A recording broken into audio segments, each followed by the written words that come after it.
launching of the UGC MOOCs on Buddhism and related topics.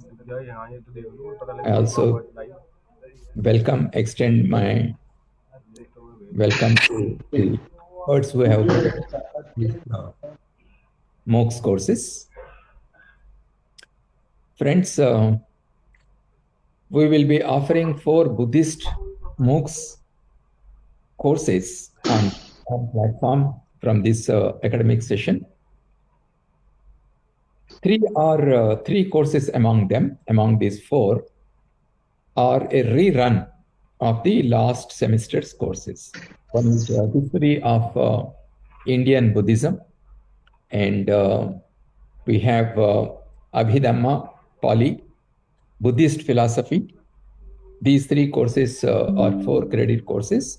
They were run last semester also, but this semester for the second time we are running them again because of the enthusiastic response from the learners.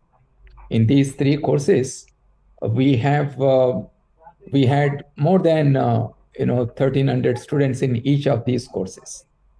So and it's just not only the Indian students, but also from almost several other countries.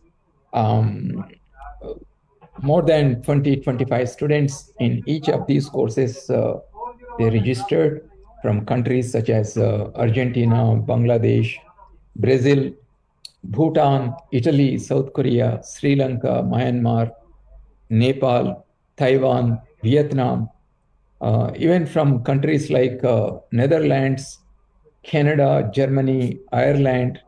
Many students from these countries have registered for these 3 courses. We also have students from Italy, United States, Oman, Singapore. So this only indicates the deep interest that the learners have in the courses that we offered last semester.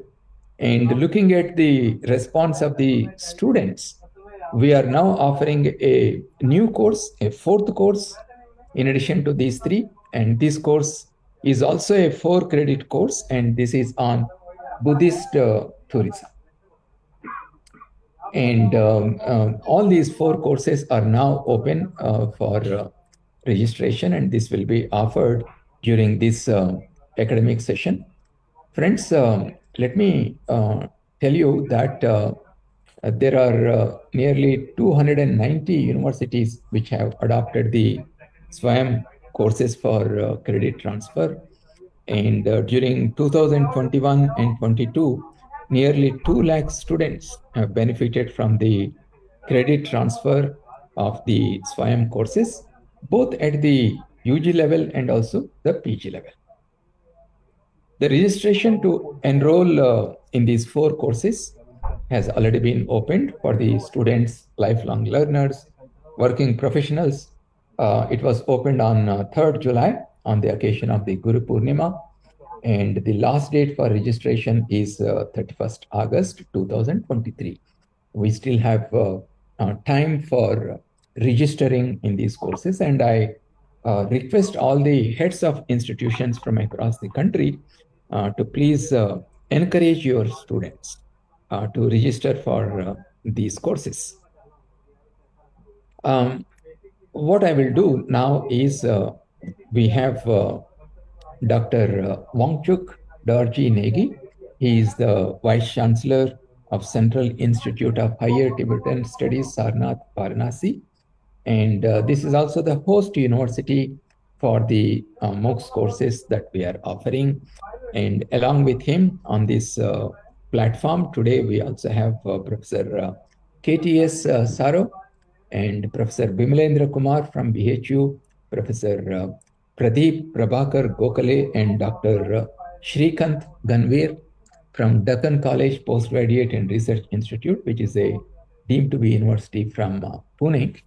For all those who are watching this program, I would like to request you to make sure that you spread the word among your friends and register for these courses in large numbers, as many of you did during the last semester. I would now like to request the experts behind these courses to share their thoughts. First, I would like to request Professor Wangchuk Dorjee Negi, Vice Chancellor, to please make his observations on the MOOCs courses.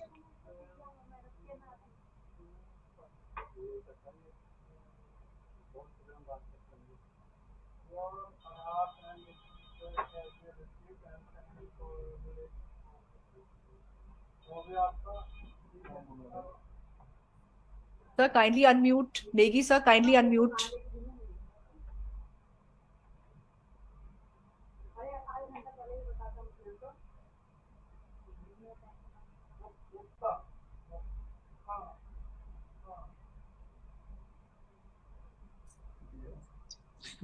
Thank you. Namo Buddhaya.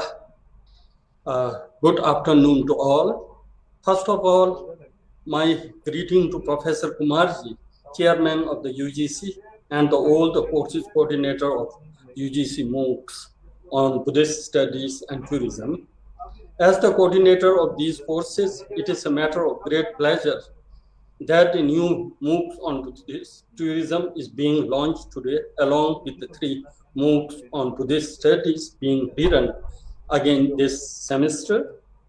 Generally, when I think about the Indian history and Indian civilization, I see that there has been a significant revolutionary approach.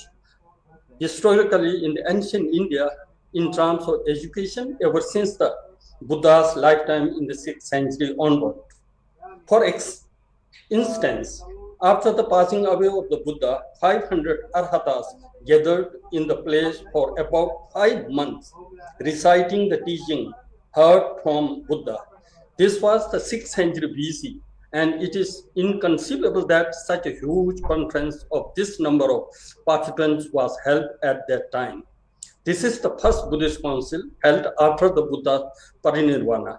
Subsequently, more such meetings were held, and thus we have the second and third Buddhist councils.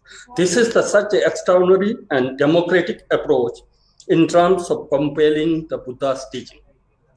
Buddha never emphasized the importance of external appearances and their distinctions. Because of that very reason, today we have various Buddhist traditions such as Theravada Buddhism, Chinese Buddhism, Japanese Buddhism, Tibetan Buddhism, etc. Although externally they all appear differently with a different color and robes and different way of chanting, etc. Internally, they all practice the same teachings of the Buddha, such as 3 shikshas, Shil, Samadhi, and the Pragya. A unique aspect of Buddha's teaching approach is that Buddha strongly advised people to adopt an analytical approach toward the teachings he gave and advised them to never take them out of the faith only. He says, come and see. Since the courses coordinator of 3 MOOCs being written are going to share their experience, thought about the 3 courses, and also due to time constraint, I will not speaking about them here. I will briefly share my view on the new MOOCs on Buddhist tourism being launched today. Although it is general practice in all the religious tradition in the world to go to pilgrimage of the holy places related to the religious tradition, in terms of Buddhism, there is a story how it started during the time of the Buddha himself. When the Buddha was residing in Sharavasti, it is said that the Buddha spent 25-year rainy season retreat in Sharavasti alone. People from the nearby are as well as from all over the places used to come to Sharavasti to see the Buddha. When they don't get to see the Buddha, they would feel very sad. Therefore, Ananda suggests the Buddha that it would be a blessing for the people if the Buddha could keep something as his representative during his absence in the Vihar at Sharavasti. At least there would be something from which they can receive blessing from their satisfaction. Subsequently, a Bodhi tree was planted as his representative in his absence. Thereafter, this Bodhi tree became the first ever pilgrimage site in Buddhism and later become famously known as the Anand Bodhi tree. Similarly, at the time of passing away, the Buddha said to his disciples that in the future, if anyone to know about me and my teaching, they should go to see the places connected with my life, such as Lumbini, Bodh Gaya, Saranath, Kushinagar, etc. The Buddha also said that when the people go to these places, it should not be just to see the places, but they should rather contemplate on the teaching that I have given. If they do so, the Buddha said, it would be a shame if they have seen him a person. Hence, it has been the tradition to go to these places on pilgrimage from the very time of Buddha himself. Consequently, many sublime beings from all over the places have stepped on these sacred Buddhist sites, and it is still being done. This, I think, is a part of one's practice of Dharma or a part of Dharma itself. Finally, in my opinion, what need to be done or practiced while visiting Buddhist sacred site, when visiting Lumbini, one should try to contemplate on the Buddha's teaching on the wheel of life. Bhavachakra explain how one wandering in the cyclic existence from beginningless time. When visiting the Sarnath in Varanasi, a brief introduction of the Four Noble Truths should be given and contemplated. When visiting the Bodh Gaya, one could be introduced about the concept of Buddhahood and enlightenment from Theravada, Mahayana, and Vajrayana perspective. When the visiting Kushinagar, one could contemplate on the four seal of Buddhism, which is known as the hallmark of the Buddha's teaching. In this manner, we could make the Buddhist tourism special and not treat it just as normal tourist sport or simply as an adventure tourism, ecotourism, support tourism, etc. Buddhist tourism is not only the cultural tourism, it can be philosophically grounded, meaning spiritual tourism, Adhyatmic Paryatan. Finally, I would like to thank the UGC for creating these MOOCs on Buddhist studies and Buddhist tourism. And of course, thank you so much for giving us the opportunity to host them. It is certainly going to be beneficial for the learners from the whole walk of the life. Thank you. Thank you, Professor Negi. Let us now move to Professor KTS Saraf. He is the former professor, Department of Buddhist Studies at University of Delhi, and is the course coordinator for the course, The History of Indian Buddhism. Just to tell you, already 512 students have registered for this course, although we have till time up to 31st August, and we hope these numbers will grow further. Professor KTS Saraf, could you please share your thoughts? Thank you very much, sir. I'm really grateful to the Honorable Chairman of the UGC, Professor Jagdish Kumar. I'm also grateful to all my friends in the team who have helped us in preparing this MOOC course on the history of Indian Buddhism. As Professor Jagdish Kumarji was saying, last time more than 1,300 students within India and from a large number of foreign countries had opted for this course. This course is quite relevant for students who are either in the four-year honors course, the sort of new education policy in which we run this course, and also the postgraduate students as an open elective course where students from any course at the master's level or four-year honors level opt for this course, and then the grades are transferred to your overall course that you are doing in a particular university or college. That means that any student doing, say, for example, master's degree in English or economics can opt for this course as an open elective course, and then the grades are transferred. Also for international students who in different universities all over the world who take either time out from their regular course or otherwise opt for this kind of course from within India. And we evaluate the performance of the student, and then the grades transfer to the mother university of the student. Last time when we ran this course, it really was very popular with the students. In this course on the history of Indian Buddhism, what we teach is right from the beginning of the origin of Buddhism in the 6th century BCE till its decline towards the early medieval period. The entire history of the origin, growth, and development of Buddhism till decline is taught. For example, we teach how in the 6th century BC material milieu Buddhism came into origin, and what was the worldview and the teachings of the Buddha, how Buddhism spread into different parts of Bharatvash and then beyond it, and how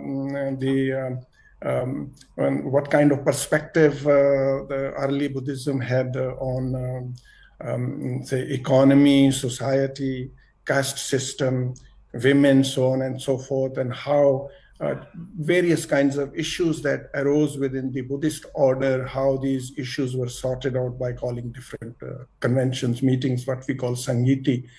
4 of them were called during the ancient period, and how Buddhism grew into different sects and schools, and how at different level the kings and the society in general participated in this this wonderful dharma, and how then ultimately in the early medieval period, how Buddhism slowly declined. So the entire history of Buddhism from origin till its decline in ancient India is taught in this course. And all these lessons, 36 lessons, have been prepared by experts. So my personal interaction with the students who opted last time indicates that it's people really like it. It's really a kind of very wholesome course on the history of Indian Buddhism. Last time in this, what we did was we had live interaction with all the students, all the people who had opted for this course. A weekly interaction was held, live interaction was held, where whatever problems in reading, going through, or doubts that you have in particular module, we discussed that. And students were guided even beyond that. We gave our emails, and students could even contact us through email, whatever issues that they had. And my teaching assistant, Akansha, also was offered wonderful, timely assistance in running this course. As I was pointing out, last year, 1,377 students, including 25 foreign learners, had opted for this course. And till now, in the rerun, this time, already now 600 students have enrolled for this course.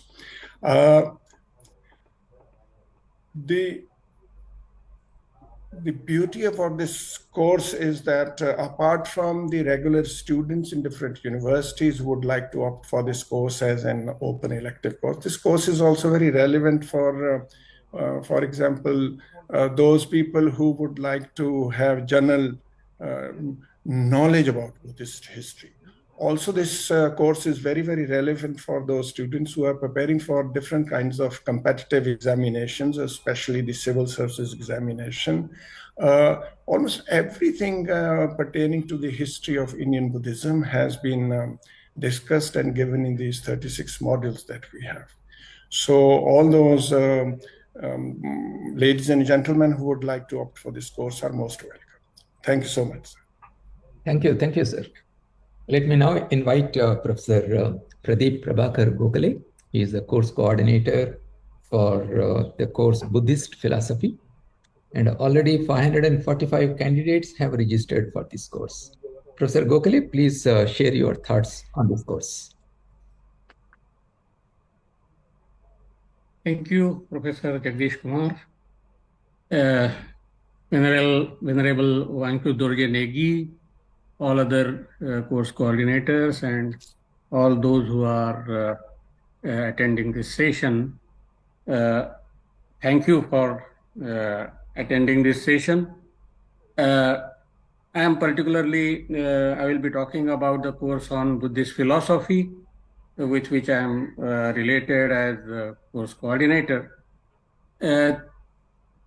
I mean, this is in Buddhist philosophy, there is a kind of diversity, and there is original Buddhism or early Buddhism, which is found in Pali literature. Then there different schools were formed in Buddhism, and they have their significant metaphysical views and epistemological views. Then we have also Buddhist epistemology and logic, which has a great contribution to Indian epistemology and logic in general.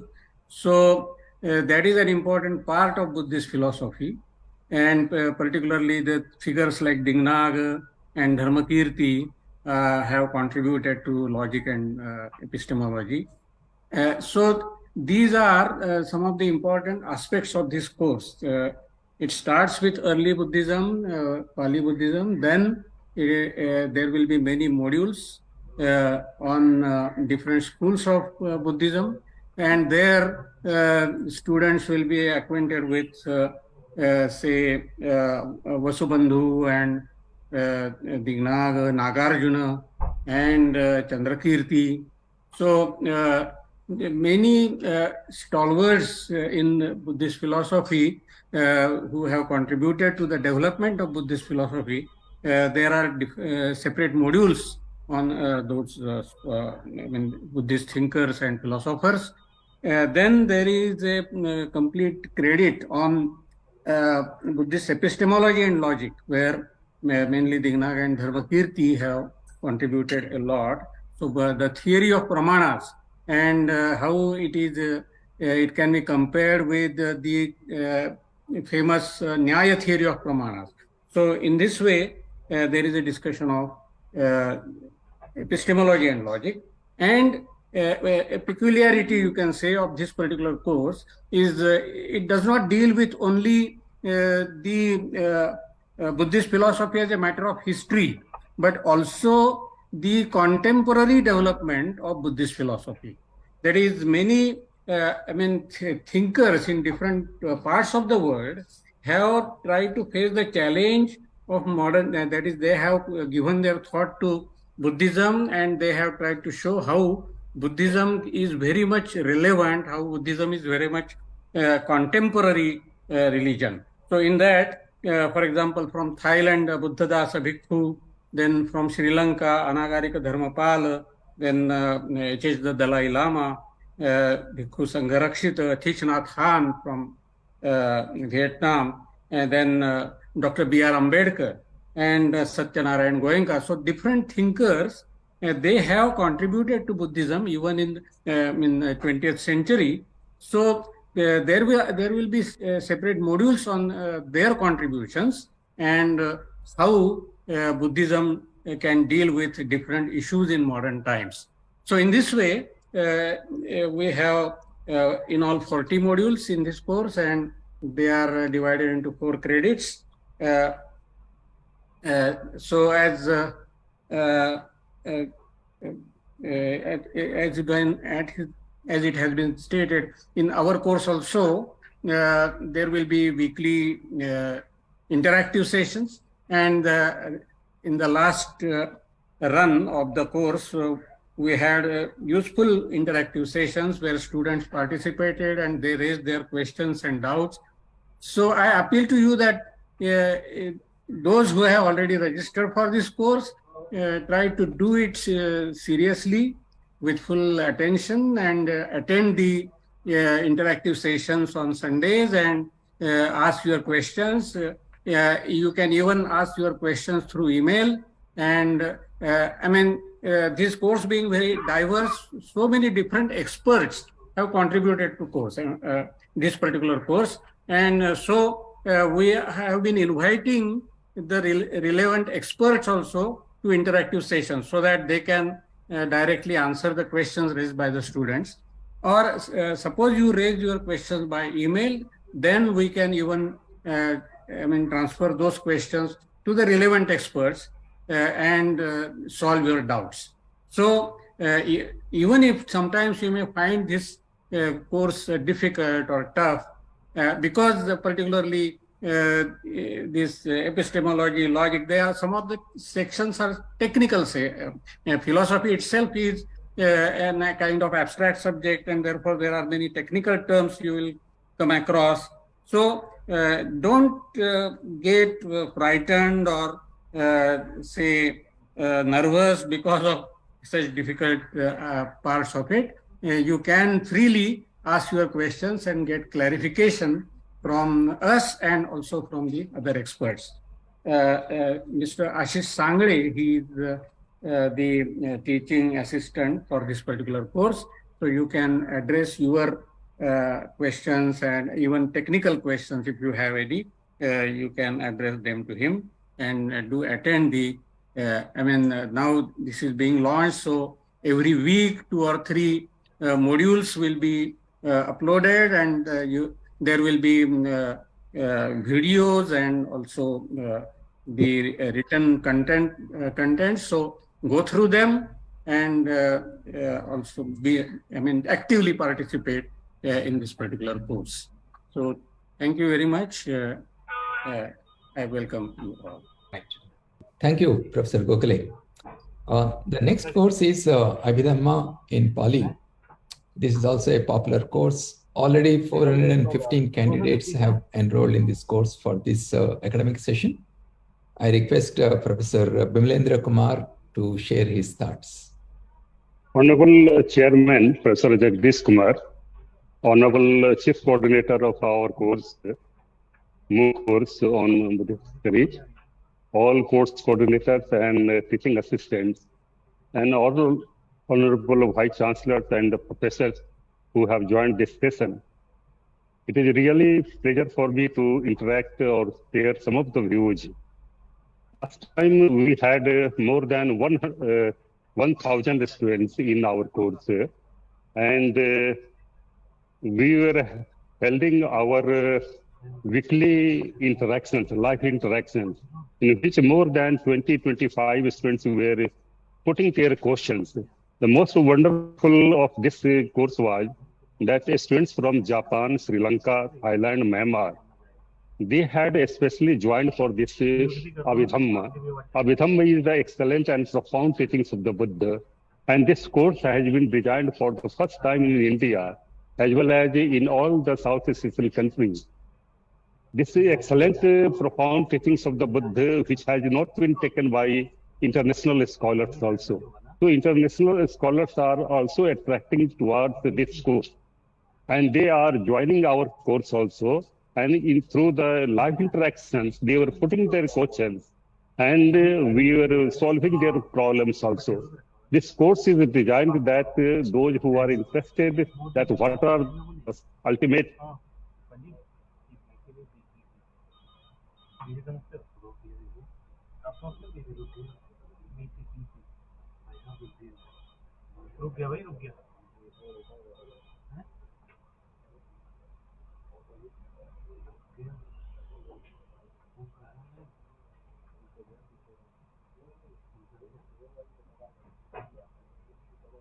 and how the teachings of the Abhidhamma, they have been taken a comparative study by our Yogachar, Theravada Abhidhamma traditions.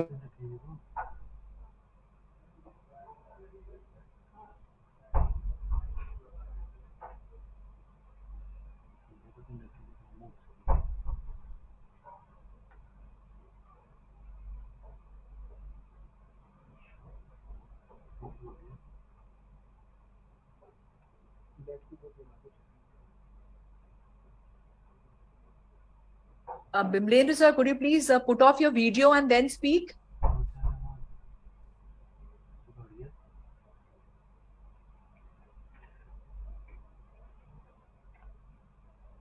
Chairman sir, maybe we could go to the next speaker. Right. We'll go to the next speaker. This time we are offering a fourth course on Buddhism, Buddhist tourism.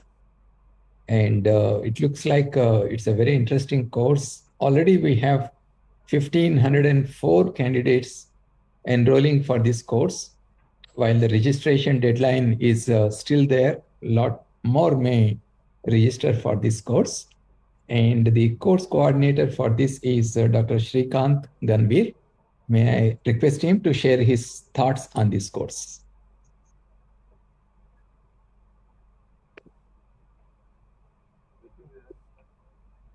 Honorable Chairman of the UGC, Professor Jagdish Kumar Sir, Honorable Vice Chancellor and Chief Coordinator of the course, Venerable Negi ji, Professor Pradeep Gokhale, Co-Coordinator of the course, the office bearers of the content of the UGC, our Honorable Vice Chancellors and friends.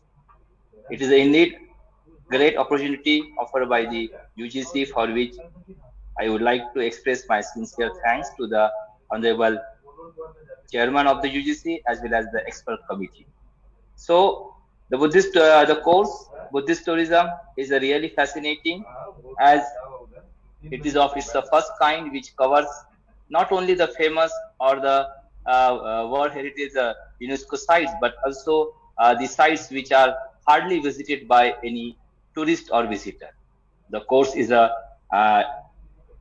divided into 4 credits, and in each credit an attempt has been made to cover not only the famous site but also less known sites which have potential for the tourism development. So the sites across the country, from the Gujarat to Northeast India, from Northern India to the Peninsular India, have been covered. So in the first credit, the Astamahasthanas, so the 8 important sacred sites which have been mentioned by Honorable Negi ji, have been covered. And in the second unit and the next 3 units, we have made an attempt to cover the Buddhist sites of North India, Central India, and interestingly the sites of South India. So the sites of the Deccan region, and especially the states like Andhra Pradesh, Telangana, Karnataka, have not been become as important tourist sites as far as the Buddhist heritage tourism is concerned. So the sites from Andhra Pradesh such as Salihundam, Sotlakonda, Bavikonda, Guntapalli, and then Nelakondapalli, Panigari, all such sites have been covered. They have their archaeological, historical, as well as the heritage importance have been discussed in detail, and as well as an attempt has also been made to briefly introduce the tourist facilities, so that not only the young generation but also the senior citizens who are interested in heritage tourism will make an attempt to visit the sites.